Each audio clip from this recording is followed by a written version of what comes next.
Price the Lord. കർത്താവിൻ്റെ പരിശുദ്ധമായ നാമം ഈ സമയം വാഴ്ത്തപ്പെടുമാറാകട്ടെ.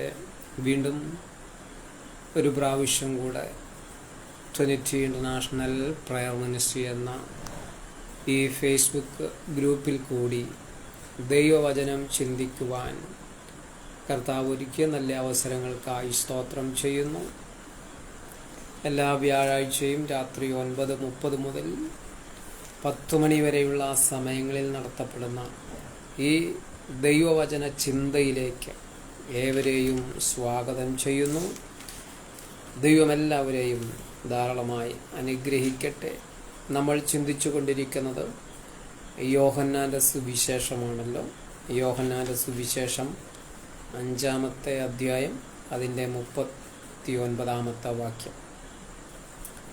നിങ്ങൾ തിരുവെഴുത്തുകളെ ശോധന ചെയ്യുന്നു, അവയിൽ നിങ്ങൾക്ക് നിത്യജീവൻ ഉണ്ട് എന്ന് നിങ്ങൾ നിരൂപിക്കുന്നുവല്ലോ. അവ എനിക്ക് സാക്ഷ്യം പറയുന്നു. എങ്കിലും ജീവൻ പ്രാപിക്കേണ്ടതിന് എൻ്റെ അടുക്കൽ വരുവാൻ നിങ്ങൾക്ക് മനസ്സില്ല. സ്തോത്രം.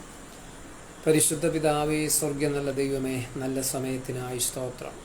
കർത്താവെ, ട്രിനിറ്റി ഇൻ്റർനാഷണൽ പ്രയർ മിനിസ്ട്രി എന്ന ഈ ഫേസ്ബുക്ക് ഗ്രൂപ്പിൽ കൂടി ദൈവനം ചിന്തിക്കുവാൻ കർത്താവ് ഒരുക്കിയ നല്ല അവസരങ്ങൾക്കായി സ്തോത്രം. ഈ ഗ്രൂപ്പിൻ്റെ അഡ്മിനായിരിക്കുന്ന തോമസ് അങ്കിളിനെ ഓർക്കുന്നു.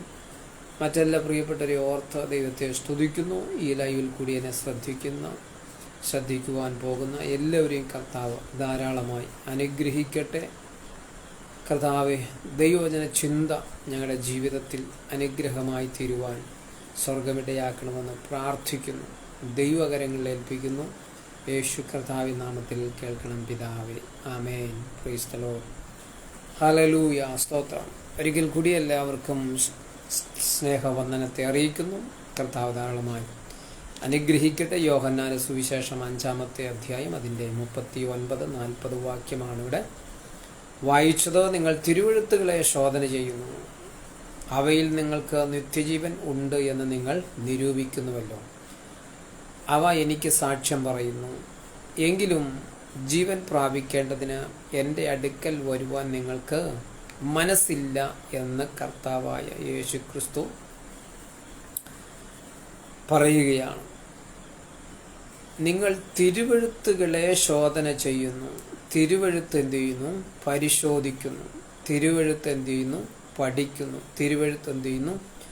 വായിക്കുന്നു, പഠിക്കുന്നു, എല്ലാം ചെയ്യുന്നുണ്ട്. പക്ഷേ ആ ജീവൻ പ്രാപിക്കുന്ന കർത്താവ് എന്ത് ചെയ്യുന്നു? പറയുകയാണ്.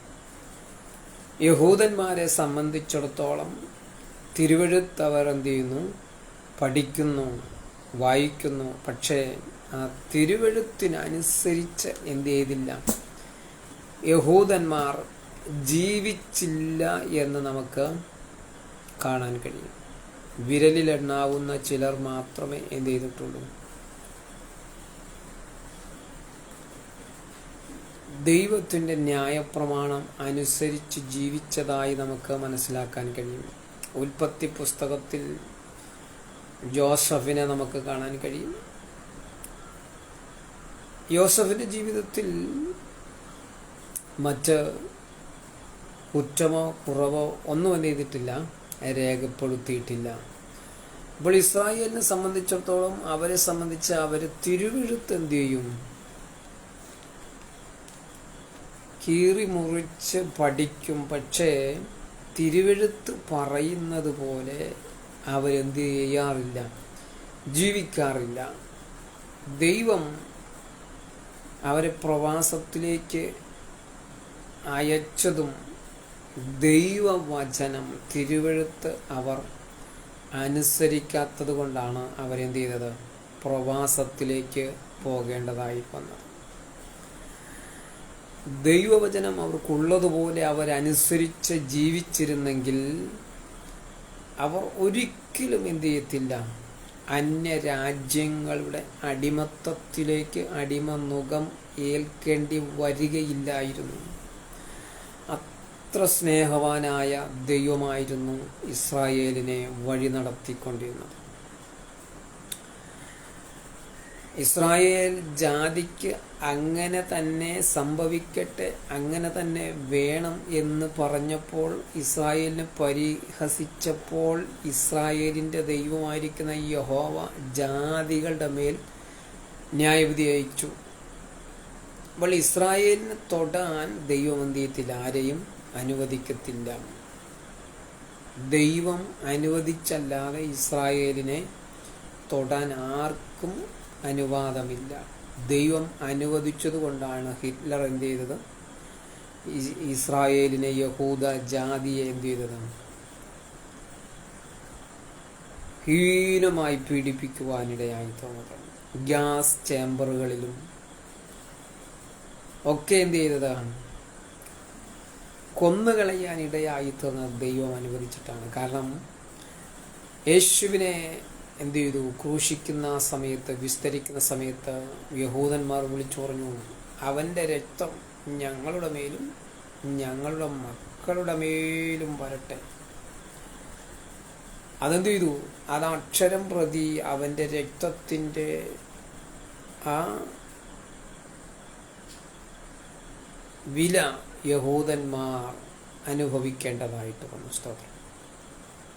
ഇവിടെ കർത്താവ് പറയും, നിങ്ങൾ തിരുവെഴുത്തുകളെ ശോധന ചെയ്യുന്നു, അവയിൽ നിങ്ങൾക്ക് നിത്യജീവൻ ഉണ്ട് എന്ന് നിരൂപിക്കുന്നുവല്ലോ.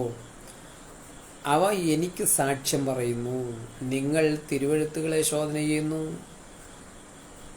അവയിൽ നിങ്ങൾക്ക് നിത്യജീവനുണ്ടെന്ന് പറയുന്നു. കർത്താവ് പറയുന്നു, അവ എനിക്ക് സാക്ഷ്യം പറയുന്നു. തിരുവെഴുത്തെന്ന് പറയുമ്പോൾ പഴയ നിയമം. പഴയ നിയമം അവരെന്ത് ചെയ്യും? പഠിച്ചു, പരിശോധിച്ചു. അവർ എഴുതപ്പെട്ട വചനത്തെ സസൂക്ഷ്മം എന്ത് ചെയ്തു? പരിശോധിച്ചു. എഴുതപ്പെട്ട വചനത്തെ അവരെന്ത് ചെയ്തു? സസൂക്ഷ്മം പരിശോധിച്ചു. എങ്കിലും ജീവനുള്ള വചനമായ യേശുവിനെ അവരെന്ത് ചെയ്തില്ല? കണ്ടെത്തിയില്ല. അവരുടെ കണ്ണിൻ്റെ മുൻപിൽ വരച്ച് കിട്ടിയിരിക്കെ, അവൻ്റെ കണ്ണിന് മുൻപിൽ യോഹന്നാൻ അപ്പോസ്തലൻ പറയുന്നത് പോലെ, ഞങ്ങൾ കണ്ടത്, ഞങ്ങൾ കേട്ടത്, ഞങ്ങളുടെ സ്വന്തം കൈകൊണ്ട് തൊട്ടത് എന്ന് പറഞ്ഞതുപോലെ കാണാനും കേൾക്കാനും തൊടാനും കഴിയുന്ന നിലവാരത്തിൽ യഹൂദൻ്റെ ജീവിതത്തിൽ കർത്താവായ യേശുക്രിസ്തുവിനെ മനസ്സിലാക്കുവാൻ ഇടയായി തീർന്നിട്ടും അവർക്ക് എന്ത് ചെയ്യാൻ കഴിഞ്ഞില്ല? യേശുവിനെ വേണ്ടതുപോലെ മനസ്സിലാക്കുവാനായിട്ട് കഴിഞ്ഞില്ല. വചനം വായിക്കുന്നത് കൊണ്ടോ പരിശോധിക്കുന്നത് കൊണ്ടോ ആരും നിത്യജീവൻ പ്രാപിക്കുന്നില്ല. മറിച്ച് എന്ത് ചെയ്യണം? അതനുസരിക്കണം. വചനം വായിച്ചതുകൊണ്ടോ പരിശോധിച്ചതുകൊണ്ടോ പഠിച്ചതുകൊണ്ടോ ആരും എന്ത് ചെയ്യത്തില്ല? നിത്യജീവൻ അവകാശമാക്കുകയില്ല. നിത്യജീവൻ അവകാശമാക്കണമെങ്കിൽ വായിക്കുന്ന വചനം, പഠിക്കുന്ന വചനം ജീവിതത്തിൽ ഒരു പാഠമാകുവാൻ, അനുസരിക്കുവാൻ, അതുപോലെ പ്രവർത്തിക്കുവാൻ ഇടയായി തീർന്നെങ്കിൽ മാത്രമേ നിത്യജീവൻ നമുക്ക് കരസ്ഥമാക്കാൻ കഴിയത്തുള്ളൂ. നമ്മളെ സംബന്ധിച്ചിടത്തോളം നമ്മൾ വിചാരിക്കുന്നു ഞാൻ കറക്റ്റാണ്, ഞാൻ വിചാരിക്കുന്നത് ഞാൻ കറക്റ്റാണെന്നാണ്. ദൈവവചനം വായിക്കുന്നു, ചിന്തിക്കുന്നു, പഠിക്കുന്നു, അനുസരിക്കുന്നു എന്നാണ് നമ്മുടെ ധാരണ. എന്നാൽ അത് ദൈവം ആഗ്രഹിക്കുന്ന ആ അവസ്ഥയിലേക്ക് നാം വന്നിട്ടുണ്ടോ എന്ന് നമ്മൾ ആരും എന്ത് ചെയ്യാറില്ല? ചിന്തിക്കാറില്ല, പരിശോധിക്കാറില്ല. നമ്മൾ വായിക്കുന്നു, പഠിക്കുന്നു, ഒക്കെ ചെയ്യുന്നുണ്ട്. പക്ഷേ അനുസരിക്കുന്നുണ്ടോ എന്നുള്ള കാര്യം നമ്മൾ എന്ത് ചെയ്യുന്നില്ല? ചിന്തിക്കാറില്ല. അതിനെ വിസ്മരിച്ച് കളയുകയാണ്. നമ്മുടെ വിചാരം നമ്മൾ വചനപ്രകാരം ജീവിക്കുന്നു എന്നാണ്. സ്തോത്രം. അത് കർത്താവിന് മാത്രമേ അറിയത്തുള്ളൂ. എന്നാൽ ഇവിടെ എന്ത് ചെയ്യാണ്? വചനം വായിച്ചത് കൊണ്ടോ പഠിച്ചത് കൊണ്ടോ കൈകാര്യം ചെയ്തത് കൊണ്ടോ പരിശോധിച്ചത് കൊണ്ടോ ആരും എന്ത് ചെയ്യുന്നില്ല? നിത്യജീവൻ അവകാശമാക്കുകയില്ല. നിത്യജീവൻ അവകാശമാക്കണമെങ്കിൽ എന്ത് ചെയ്യണം? ദൈവവചനം അനുസരിക്കണം. യഹൂദന്മാരെ സംബന്ധിച്ചിടത്തോളം അവർ പ്രവാസത്തിൽ പോകാനുള്ള കാരണം എന്താണെന്ന് ചോദിച്ചാൽ അവർ ദൈവവചനം തിരുവെഴുത്ത് പരിശോധിക്കുന്നു, അതിന് കീറി മുറിച്ച് പഠിക്കുന്നു. അവരെന്ത് ചെയ്യുന്നില്ല? അനുസരിക്കുന്നില്ല. അതുകൊണ്ടാണ് കർത്താവ് പറയുക, ശാസ്ത്രിമാര് പരീക്ഷന്മാരൊക്കെ പറയുന്നത് പോലെ അല്ലെങ്കിൽ പ്രവർത്തിക്കുന്നത് പോലെ നിങ്ങൾ എന്ത് ചെയ്യരുത്? പ്രവർത്തിക്കരുത്. അവർ പറയുന്നത് കേൾക്കണം, അനുസരിക്കണം. ദൈവവചനം പറയുന്നു, ദൈവനും അവർ പ്രസംഗിക്കുന്നു, പക്ഷേ അവർ പറയുന്നതല്ലാതെ പ്രവർത്തിക്കുന്നില്ല. അതുകൊണ്ട് നിങ്ങൾ അവർ പ്രവർത്തിക്കുന്നത് പോലെ നിങ്ങൾ പ്രവർത്തിക്കരുത്. അവർ പറയുന്നത് നിങ്ങൾ കേൾക്കുകയും അതനുസരിച്ച് പ്രവർത്തിക്കുകയും ചെയ്യണമെന്ന് കർത്താവ് എന്ത് ചെയ്യുന്നുണ്ട്? പ്രസംഗിക്കുന്നുണ്ട്. സ്തോത്രം. അപ്പോൾ പരീക്ഷന്മാരും അതുപോലെയുള്ള പുരോഹിതന്മാരൊന്നും എന്ത് ചെയ്യുന്നില്ല? ദൈവവചനം അനുസരിച്ച് ജീവിക്കുന്നില്ല. ദൈവവചനം അനുസരിച്ച് ജീവിച്ചിരുന്നുവെങ്കിൽ അവർ യേശുവിനെ തിരിച്ചറിയുമായിരുന്നു, യേശുവിനെ അവർ ക്രൂശിക്കുകയില്ലായിരുന്നു. അപ്പോൾ അവര് എന്ത് ചെയ്തു? യേശുവിനെ ക്രൂശിച്ചു. കർത്താവ് അത് തന്നെയാണ് പറയുന്നത്, അവ എനിക്ക് സാക്ഷ്യം പറയുന്നു. തിരുവെഴുത്തുകൾ, പഴയ നിയമ തിരുവെഴുത്തുകൾ യേശുവിന് സാക്ഷ്യം പറഞ്ഞിട്ടും അവരെന്ത് ചെയ്തില്ല? അത് മനസ്സിലാക്കിയില്ല എന്നുള്ളതാണ്. സ്തോത്രം. ദൈവത്തിൻ്റെ ആ സ്നേഹവും ദൈവത്തിൻ്റെ ആ കരുണയും ദൈവത്തിൻ്റെ ആ മനസ്സലിവും ദൈവത്തിൻ്റെ ദയയും ദൈവത്തിൻ്റെ കരുണയും ദൈവത്തിൻ്റെ ആർദ്രതയും ദൈവത്തിൻ്റെ സ്നേഹമൊക്കെ നാം മനസ്സിലാക്കുമ്പോൾ ഇതുപോലെ ഒരു ദൈവം ഈ ലോക ചരിത്രത്തിലില്ല. ആ ഇസ്രായേൽ ജനം ദൈവവചനം അനുസരിച്ചിരുന്നെങ്കിൽ, ദൈവവചനത്തിനു വില കൽപ്പിച്ചിരുന്നെങ്കിൽ, അവരുടെ വ്യാഖ്യാനങ്ങളെ മാറ്റി നിർത്തിയിട്ട് ദൈവവചനം അതുപോലെ തന്നെ അവർ അനുസരിച്ചിരുന്നെങ്കിൽ ദൈവം അവരെ ഉള്ളം കയ്യിൽ എടുത്തുകൊണ്ട് നടക്കുമായിരുന്നു. സ്തോത്രം. അത്ര സ്നേഹവാനായ ദൈവമായിരുന്നു, അത്ര ആർദ്രതയുള്ളവനായിരുന്നു. പഴയ നിയമമൊക്കെ പഠിക്കുമ്പോൾ ദൈവത്തിൻ്റെ ആർദ്രകരുണയൊക്കെ നമുക്ക് മനസ്സിലാക്കാൻ കഴിയുന്നുണ്ട്. നമ്മൾ വിചാരിക്കും ഇസ്രായേലിനെ മരുഭൂമിയിൽ കൂടെ വഴി നടത്തുമ്പോൾ എന്തുകൊണ്ടാണ് ഇസ്രായേലിൻ്റെ മുമ്പിൽ വന്ന ജാതീയ രാഷ്ട്രങ്ങളെയൊക്കെ നിർമൂലമാക്കിയത് എന്തിനാണെന്ന് ചോദിക്കുമ്പോൾ, എന്തിനാണെന്ന് നാം പഠിക്കുമ്പോൾ, ഇസ്രായേലിനെ നോക്കി അന്യരാജ്യങ്ങൾ എന്തു ചെയ്തു? പരിഹസിച്ചു. ആ പരിഹാസത്തിനു ദൈവം ജാതികളെ സന്ദർശിച്ചു എന്നുള്ളതാണ്. യഹസ്കേലിന്റെ പുസ്തകത്തിലൊക്കെ അത് പറയുന്നുണ്ട്. ജാതികൾ ഇസ്രായേലിനെ പരിഹസിച്ചതുകൊണ്ട് അവരെ ന്യായം വിധിച്ചു. അപ്പോൾ ദൈവം ഇസ്രായേലിനെ അത്ര ശ്രേഷ്ഠകരമായ നിലയിലാണ് എന്ത് ചെയ്തത്? വഴി നടത്തിയത്. അതുകൊണ്ടാണല്ലോ മിസ്രമിൽ നിന്നും ദൈവം ഇസ്രായേലിനെ കൊണ്ടുവരുമ്പോൾ മുമ്പിൽ ചെങ്കടൽ, ആ ചെങ്കടലിനെ പിളർന്ന് എന്ത് ചെയ്തു? ദൈവം അതിൽ കൂടി വഴി നടത്തി. എത്ര ശ്രേഷ്ഠകരമായ ഒരനുഭവമായിരുന്നു. പക്ഷേ മറുകര കടന്നപ്പോൾ ആ ചെങ്കടലിൻ്റെ മറുകര കടന്നു, അവിടെ ഇരുന്ന് പാട്ടുപാടി നൃത്തം ചെയ്തു. അല്പം ദൂരം സഞ്ചരിച്ചപ്പോൾ ദൈവത്തിനും മോശയ്ക്കും എതിരായിട്ട് എന്ത് ചെയ്തു? ഇസ്രായേൽ ജനം പിറുപിറുക്കുവാൻ ഇടയായി തോന്നും. അപ്പോൾ ജീവനുള്ള ദൈവം, വഴി നടത്തിയ ദൈവം, ആ ദൈവത്തെ അവരെന്ത് ചെയ്തു? മറന്നു കളഞ്ഞു. നിസാരമായ ഭക്ഷണത്തിന് വേണ്ടി അവരെന്ത് ചെയ്തു? നിലവിളിക്കുവാനിടയായി തോന്നി. മോശയ്ക്കെതിരായി പിറുപിറുക്കുവാനിടയായി തോന്നി. ദൈവത്തിനെതിരായി ശബ്ദമുയർത്തുവാനിടയായി തോന്നി. പക്ഷേ ഉൽപ്പത്തി മുതൽ വെളിപ്പാട് വരെ വേദപുസ്തകം വായിച്ചു പഠിക്കുമ്പോൾ ഇതുപോലെ ഒരു ദൈവത്തെ കരുതുന്ന, കാക്കുന്ന, പരിപാലിക്കുന്ന, സൂക്ഷിക്കുന്ന, നടത്തുന്ന, പോറ്റുന്ന, സ്നേഹിക്കുന്ന, ആർദ്രകരുണയുള്ള, ഇടപെടുന്ന, സംസാരിക്കുന്ന, സഹായിക്കുന്ന, മറയ്ക്കുന്ന ഒരു ദൈവത്തെ കാണാൻ കഴിയത്തില്ല. പല ദേവന്മാരെക്കുറിച്ചും ദൈവങ്ങളെക്കുറിച്ചും ഒക്കെ വേദപുസ്തകത്തിൽ എന്ത് ചെയ്യുന്നുണ്ട്? പരാമർശിക്കുന്നുണ്ട്. പക്ഷേ ഇസ്രായേലിനെ നടത്തിയതുപോലത്തെ സ്നേഹവാനായ ഒരു ദൈവം, ദൈവത്തിൻ്റെ സ്നേഹം, ദൈവത്തിൻ്റെ കരുണ, അവൻ്റെ ദയ ആകാശത്തോളം ഉയർന്നു നിൽക്കുന്നു എന്നൊക്കെ സങ്കീർത്തനക്കാരൻ പറയുമ്പോൾ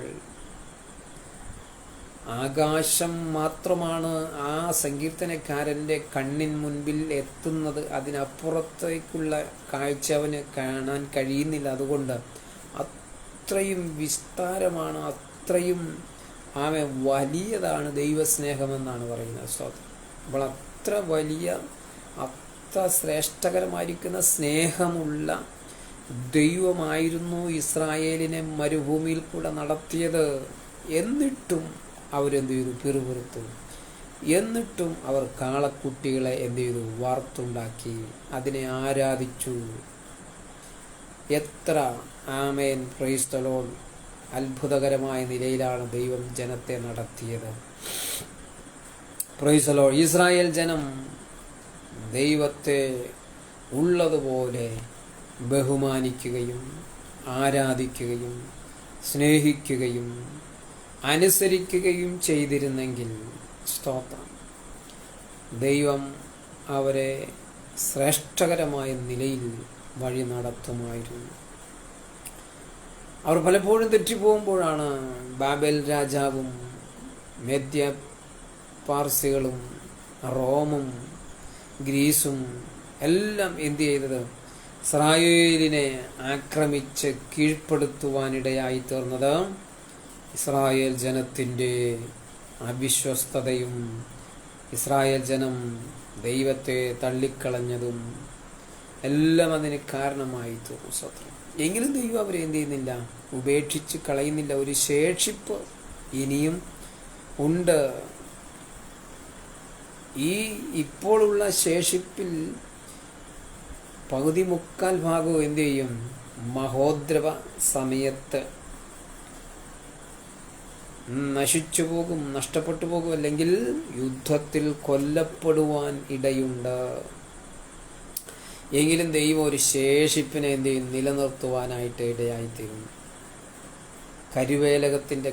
കരുവേലകം മുറിച്ചാലും കരുവേലകത്തിൻ്റെ കുറ്റി ശേഷിക്കുന്നത് പോലെ വെള്ളത്തിൻ്റെ ഗന്ധം അടിക്കുമ്പോൾ ആ കരുവേലകത്തിൻ്റെ കുറ്റി കിളിർത്ത് കയറുന്നത് പോലെ യഹൂദൻ ദൈവത്തിൻ്റെ ജനമാകയാൽ, ദൈവത്തിൻ്റെ സ്വന്തം ജനമാകയാൽ അവൻ എന്തു ചെയ്യും?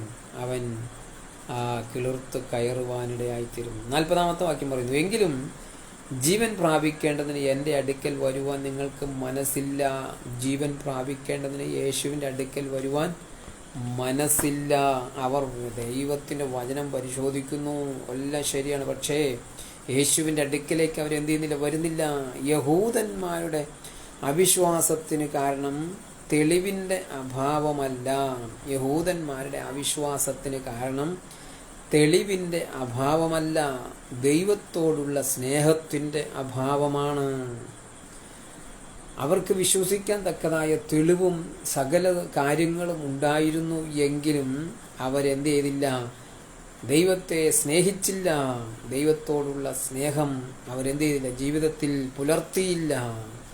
തിരുവെഴുത്തുകൾ ക്രിസ്തുവിലേക്ക് നടത്തുന്നു, ക്രിസ്തുവിൽ നിന്ന് ജീവൻ ലഭിക്കുന്നു. തിരുവെഴുത്ത് എന്ത് ചെയ്യുന്നു? ക്രിസ്തുവിലേക്ക് നടത്തുന്നു.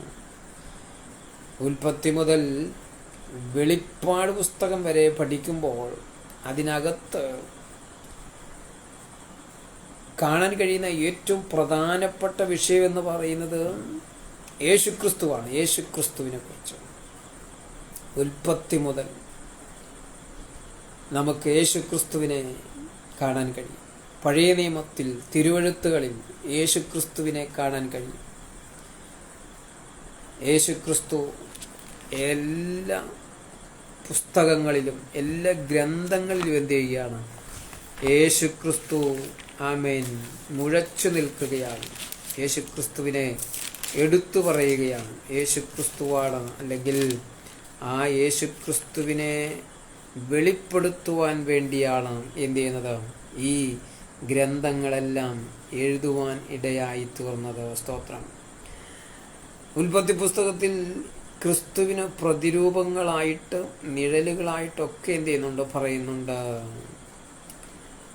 ഒന്ന്, സർപ്പത്തിൻ്റെ തല തകർക്കുന്ന സ്ത്രീയുടെ സന്തതി, മനുഷ്യന്റെ നഗ്നത മറയ്ക്കുവാൻ കൊല്ലപ്പെട്ട കുഞ്ഞാട്, നോഹയുടെ പെട്ടകം, ഇങ്ങനെ യേശുക്രിസ്തുവിന് നിഴലായിട്ട് എന്ത് ചെയ്യുന്നുണ്ട്? ഉൽപ്പത്തിയിൽ യേശുക്രിസ്തുവിനെ നിഴലായിട്ട് എന്ത് ചെയ്യുന്നു? പറയുകയാണ്. പുറപ്പാട് പുസ്തകത്തിലേക്ക് വരുമ്പോൾ യേശുക്രിസ്തുവിനെ കുറിച്ച് പറയുന്നത് എന്താണ്? പെസഹ കുഞ്ഞാട്. യേശുക്രിസ്തു ആരാണ്? പെസഹ കുഞ്ഞാടാണ്. സ്തോത്രം.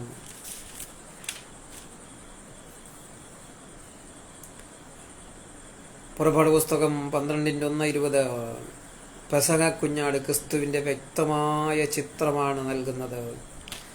അങ്ങനെ ലേവ്യ പുസ്തകം, അങ്ങനെ എല്ലാ പുസ്തകങ്ങൾ പഠിക്കുമ്പോഴും ചിന്തിക്കുമ്പോഴും യേശു ക്രിസ്തുവിനെ അതിനകത്ത് എന്ത് ചെയ്യുകയാണ്? പ്രവാചകന്മാർ വരച്ച് കാണിക്കുക, എടുത്തു കാണിക്കുക. എന്നിട്ടും യഹൂദന്മാർക്ക് തിരുവെഴുത്തുകളിൽ യേശു ക്രിസ്തുവിനെ, രക്ഷകനെ കണ്ടെത്തുവാൻ കഴിഞ്ഞില്ല. അതാണ് കർത്താവ് പറയുന്നത്, എങ്കിലും ജീവൻ പ്രാപിക്കേണ്ടതിന് എൻ്റെ അടുക്കൽ വരുവാൻ നിങ്ങൾക്ക് മനസ്സില്ല. ഞാൻ മനുഷ്യരിൽ നിന്നും മഹത്വം സ്വീകരിക്കുന്നില്ല, എന്നാൽ നിങ്ങൾക്ക് ഉള്ളിൽ ദൈവസ്നേഹമില്ല എന്ന് ഞാൻ അറിഞ്ഞിരിക്കുന്നു. നിങ്ങൾക്ക് എന്തില്ല? ഉള്ളിൽ ദൈവസ്നേഹമില്ല. യഹൂദന്മാർക്ക് ദൈവസ്നേഹമില്ലായിരുന്നു എന്നാണ് കർത്താവിൻ്റെ വാക്കുകൾ നമ്മെ ഓർമ്മിപ്പിക്കുന്നത്. സ്തോത്രം. അവർ തിരുവെഴുത്തുകളെ അവരുടെ ലാഭത്തിനു വേണ്ടി എന്ത് ചെയ്തു?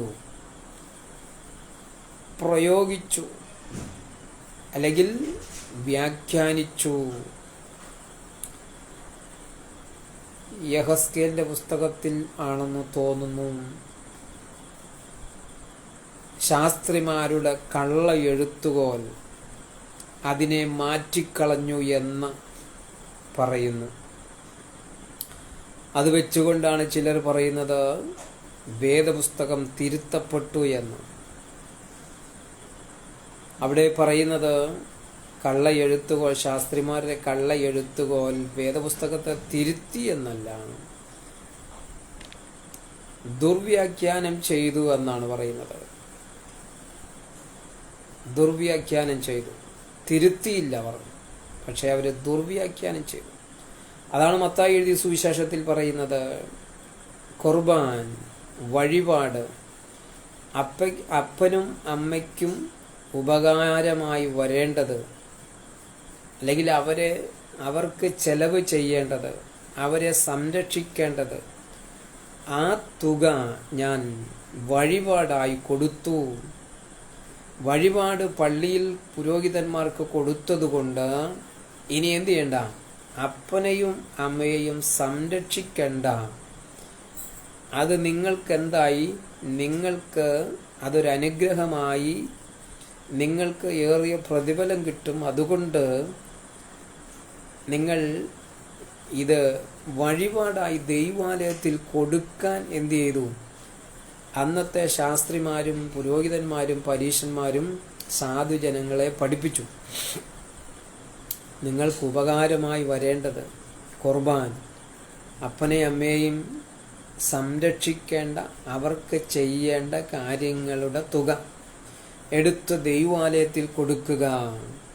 കൊടുത്താൽ അപ്പനെയും അമ്മയെയും സംരക്ഷിച്ചതിന് തുല്യമായി എന്നാണ് അവർ പഠിപ്പിച്ചത്. അതുകൊണ്ട് അപ്പനും അമ്മയും എന്ത് ചെയ്തു? അവരെ പലരും ഉപേക്ഷിച്ചു കളഞ്ഞു, അവരെ സംരക്ഷിക്കാതെ പോയി. അതാണ് ദുർവ്യാഖ്യാനം ചെയ്ത് ജനത്തെ പഠിപ്പിച്ചത്. അപ്പോൾ തിരുവെഴുത്ത് ആരും തിരുത്തി എഴുതിയിട്ടില്ല, തിരുത്തി എഴുതാൻ കഴിയുകയില്ല. കാരണം ഇത് ഒരൊറ്റ ഭാഷയിൽ അടിച്ച പുസ്തകമല്ല. ഹീബ്രുവും ഗ്രീക്കും ഇംഗ്ലീഷിലും സകല ഭാഷകളിലും ഇപ്പോൾ രേഖപ്പെടുത്തപ്പെട്ടിരിക്കുന്ന ദൈവവചനം, തിരുവെഴുത്തുകൾ, അതാർക്കും തിരുത്താൻ കഴിയുകയില്ല. ഇത് സ്വർഗത്തിൽ എന്നേക്കും സ്ഥിരമായിരിക്കുന്നു. അപ്പോൾ തന്നെ മനുഷ്യരുടെ കരങ്ങളിലും എന്തു ചെയ്യുന്നുണ്ട്?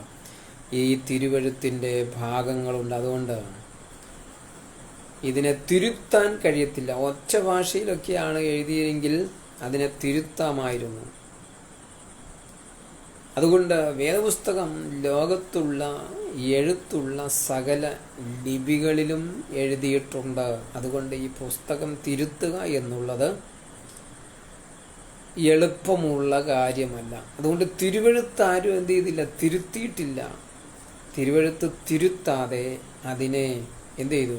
ദുർവ്യാഖ്യാനം ചെയ്ത് ജനത്തെ സ്തോത്രം, പ്രൈസ് ദി ലോർഡ്.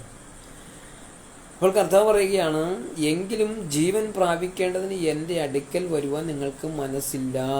ഞാൻ മനുഷ്യരിൽ നിന്നും മഹത്വം സ്വീകരിക്കുന്നില്ല. എന്നാൽ നിങ്ങൾക്ക് ഉള്ളിൽ ദൈവസ്നേഹം ഇല്ല എന്ന് ഞാൻ അറിഞ്ഞിരിക്കുന്നു. യഹൂദന്മാർക്ക് എന്തില്ലായിരുന്നു? ദൈവസ്നേഹമില്ലായിരുന്നു. യഹൂദന്മാർ മനുഷ്യരിൽ നിന്ന് ബഹുമാനം ലഭിക്കാൻ പരിശ്രമിച്ചിരുന്നു. അതുകൊണ്ടാണ് പരീശന്മാരൊക്കെ ശ്രമിച്ചിരുന്നു. മനുഷ്യരിൽ നിന്ന് മാനം ലഭിക്കുവാൻ വേണ്ടി യഹൂദന്മാർ ആഗ്രഹിച്ചിരുന്നു. അതുകൊണ്ടാണ് ചതകുപ്പയോ എന്തെങ്കിലും കൊടുക്കാൻ ആഗ്രഹിക്കുന്നെങ്കിൽ അവരെന്ത് ചെയ്യുന്നറിയാമോ? മേളക്കാരെ വിളിച്ച് പൊതുസ്ഥലത്ത് നിർത്തി സമ്മാനം സ്വീകരിക്കേണ്ടവനെയും വിളിച്ചു വരുത്തി എന്തു ചെയ്യും? അവരുടെ മുമ്പിൽ അത് കൊടുക്കുന്നതിന് മുമ്പേ കാഹളമൂതി ജനത്തെ എല്ലാം പ്രസിദ്ധപ്പെടുത്തും. അതിനുശേഷം എന്തു ചെയ്യും? നിസാരമായിരിക്കുന്ന കാര്യങ്ങൾ ജനത്തിനു വേണ്ടി, സാധുക്കൾക്ക് വേണ്ടി ചെയ്യും. അതുകൊണ്ടാണ് കർത്താവ് പറയുന്നത്, നിങ്ങളുടെ മുൻപിൽ എന്ത് ചെയ്യരുത്? കാഹളം ഊതിക്കരുത് എന്ന് പറയുന്നത്. എന്തെങ്കിലും ചെയ്യുന്നതിന് മുൻപേ കാഹളമൂതി ജനത്തെ കൂട്ടിയതിന് ശേഷം എല്ലാവരും കാണുക വെറും നിസാരമായിരിക്കുന്ന സഹായങ്ങൾ ഈ യഹൂദന്മാരെന്ത് ചെയ്യും? യഹൂദ പ്രമാണികൾ സാധുജനങ്ങൾക്ക് ചെയ്യുമായിരുന്നു. അപ്പോൾ യഹൂദന്മാരെ സംബന്ധിച്ചിടത്തോളം അവർ ബഹുമാനം, അതാണ് കർത്താവ് പറഞ്ഞത്, അങ്ങാടിയിൽ വന്ദനവും പള്ളിയിൽ പ്രധാന സ്ഥലവും സദ്യയ്ക്ക് മുഖ്യ ആസനവും ഒക്കെ ഇവരെന്ത് ചെയ്തു? ആഗ്രഹിച്ചിരുന്നു. ആര് കണ്ടാലും എന്ത് ചെയ്യണം? അവരെ വണങ്ങണം, നമസ്കരിക്കണം. ഇതെല്ലാമായിരുന്നു അവരെന്ത് ചെയ്തത്? പ്രമാണിമാർ ആഗ്രഹിച്ചിരുന്നത്. മനുഷ്യരാൽ ബഹുമാനം ലഭിക്കുവാൻ, മനുഷ്യരാൽ ബഹുമാനം പ്രാപിക്കുവാൻ അവർ ആഗ്രഹിച്ചു. ദൈവത്തിൻ്റെ ബഹുമാനത്തിന് അവരെന്ത് ചെയ്തില്ല? വില കൽപ്പിച്ചില്ല. എന്നാൽ യേശു സ്വന്തം മഹത്വം അന്വേഷിച്ചില്ല. പിതാവ് മഹത്വപ്പെടുന്നതിനായി യേശു പ്രാർത്ഥിച്ചു. പൗലോസും എന്ത് ചെയ്തില്ല? സ്വന്തം മഹത്വം അന്വേഷിച്ചില്ല. സകലതും ദൈവത്തിനു വേണ്ടി അവൻ എന്ത് ചെയ്തു? ചെയ്യുവാനിടയായി തീർന്നുവെങ്കിലും അപ്പോസ്തലനായ പൗലോസും തൻ്റെ മഹത്വം വെളിപ്പെടുത്തുവാൻ ആഗ്രഹിച്ചില്ല. എൻ്റെ പിതാവിൻ്റെ നാമത്തിൽ ഈ പ്രയോഗം 6 പ്രാവശ്യം യോഹന്നാൻ ഉപയോഗിക്കുന്നുണ്ട്. മറ്റൊരുത്തൻ സ്വന്തം നാമത്തിൽ വന്നാൽ കള്ളക്രിസ്തുക്കളെ കൈക്കൊള്ളുകയും സാക്ഷാൽ ക്രിസ്തുവിനെ അറിയാതിരിക്കുകയും ചെയ്യുന്ന വിരോധാഭാസം ഇസ്രായേലിൻ്റെ ചരിത്രത്തിൽ കാണാം. കള്ളക്രിസ്തുക്കളെ അവരെന്ത് ചെയ്യും? അംഗീകരിക്കും. എന്നാൽ യഥാർത്ഥ സാക്ഷാൽ ക്രിസ്തുവിനെ അവരെന്ത് ചെയ്യത്തില്ല? അംഗീകരിക്കുകയില്ല. കർത്താവിൻ്റെ കാലശേഷം ഏകദേശം 64 കള്ളക്രിസ്തുക്കൾ വന്നിട്ടുണ്ടെന്നാണ് ചരിത്രരേഖകൾ പറയുന്നത്. 64 കള്ളക്രിസ്തുക്കൾ. ഇതൊന്നും ഇത്രയെല്ലാം ക്രിസ്തുക്കൾ വന്നിട്ടും അവരെ ആരെയും എന്ത് ചെയ്തില്ല? യഹൂദന്മാർ പിടിച്ച് ക്രൂശിക്കുവാൻ തുനിഞ്ഞില്ല. സ്വയം പ്രഖ്യാപിത മശിഹയായി ബാർക്കോബ എന്നൊരു യഹൂദൻ വിപ്ലവമുണ്ടാക്കിയെങ്കിലും AD 122-135 അതിനെ ഹാർഡിയൻ ചക്രവർത്തി അടിച്ചമർത്തി. ഇത്രയേറെ കള്ളക്രിസ്തുകൾ വന്നിട്ടും യഥാർത്ഥ യേശുവിനെ എന്ത് ചെയ്തില്ല? അവർ തിരിച്ചറിഞ്ഞില്ല. അതുപോലെയാണ് ഇനി സംഭവിക്കാൻ പോകുന്നത്. എതിർ ക്രിസ്തു വരുമ്പോൾ എതിർ ക്രിസ്തുവിനെ അവരെന്ത് ചെയ്യും? എതിർ ക്രിസ്തുവിൻ്റെ ആ സന്ദേശമൊക്കെ കേൾക്കുമ്പോൾ അവർ വിചാരിക്കും, ഇതാണ് നമ്മൾ കാത്തിരുന്ന സാക്ഷാൽ രക്ഷകൻ, രാജാവ് എന്ന് അവർ തിരിച്ചറിഞ്ഞ്, അവർ മനസ്സിലാക്കി, അവർ ഗ്രഹിച്ച് അവരുടെ ആ കുരുട്ട് കണ്ണിൽ എന്ത് ചെയ്യും? എതിർ ക്രിസ്തുവിനെ അങ്ങനെ കാണും. എന്നാൽ